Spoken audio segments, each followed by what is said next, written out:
વિશ્વ પ્રસિદ્ધ યાત્રાધામ સાળંગપુર ધામ આજે જય કષ્ટભંજનના નાદથી ગુંજી ઉઠ્યું છે.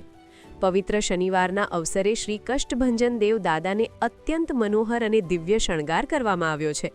દાદાને વૃંદાવનમાં ખાસ તૈયાર થયેલા એમ્બ્રોઇડરી વર્કવાળા ફૂલોની ડિઝાઇનના વાઘા ધરાવવામાં આવ્યા હતા. સિંહાસન ગુલાબ અને ઓર્કિડના ફૂલોથી કલાત્મક રીતે સજાવવામાં આવ્યું હતું, જે જોતાં જ ભક્તોની આંખો ઠરી જતી હતી. વહેલી સવારે મંગળા આરતી બાદ શણગાર આરતીમાં દાદાને વિવિધ પ્રકારની સુખડી અને મીઠાઈઓનો ભવ્ય અન્નકૂટ ધરાવાયો હતો. ગુજરાતભરમાંથી આવેલા હજારો શ્રદ્ધાળુઓએ દાદાના આ તેજસ્વી સ્વરૂપના દર્શન કરી ધન્યતા અનુભવી અને મહાપ્રસાદનો લાભ લીધો હતો. તમે પણ કોમેન્ટમાં જય કષ્ટભંજન લખી દાદાનું સ્મરણ કરજો અને દાદાના આ દિવ્ય દર્શન તમારા મિત્રો અને પરિવાર સાથે શેર કરજો.